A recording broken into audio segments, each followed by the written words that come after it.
to the finals of the World Cup. So feels great to be back on the show. Matthew, you were in Boston on Thursday. You witnessed the match between France and Morocco live. What is your post-match reaction? Yes, absolutely disappointing to say the least on the part of the Moroccans. I thought we were going to see plenty of fireworks. We've seen the Moroccans from their very first game of the tournament. They can be very, very offensive.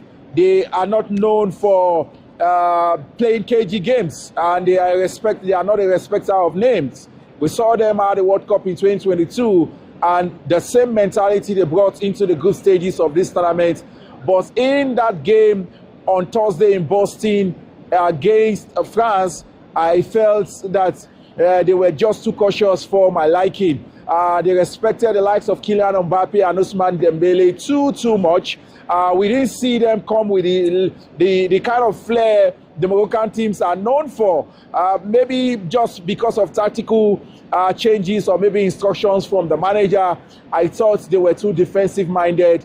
And if not for their goalkeeper, they would have considered as much as 5 goals in that game. Remember the penalty that was saved by the goalkeeper in the first half, and several other one-on-one saves he made from Kylian Mbappe, from Dembele, and the likes on the pitch. So it was a disappointing campaign outing, especially that game on the part of the Moroccans, because I think I thought they would have done better because they had the quality to also go forward, but they were just too cautious and they lost that game by 2-0. Hopefully it will be a learning curve for them going forward, and they'll be hosting the World Cup in 2030 alongside Spain and Portugal.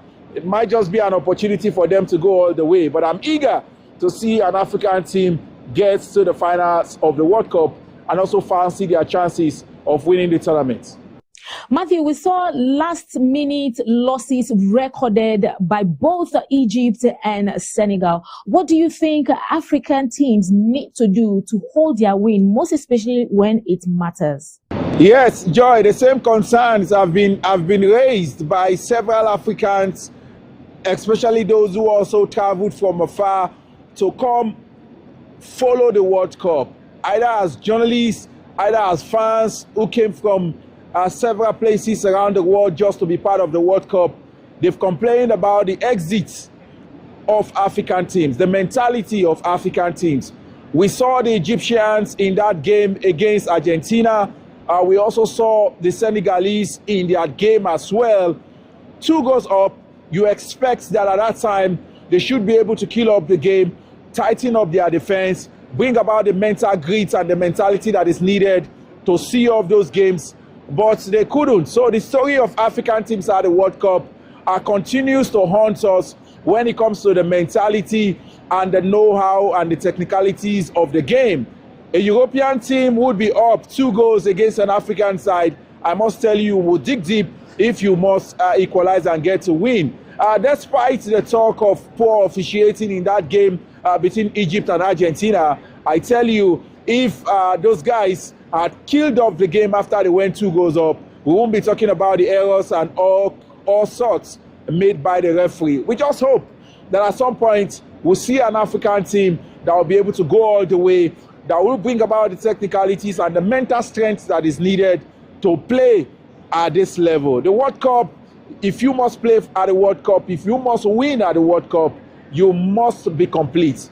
Both playing on the pitch, the techniques, and having the mental strength to go all the way when the need arises. So that was missing on the part of the African teams, and I only hope that come 2030, things will turn out for the better, and an African team might just find their way all the way to the finals of the World Cup.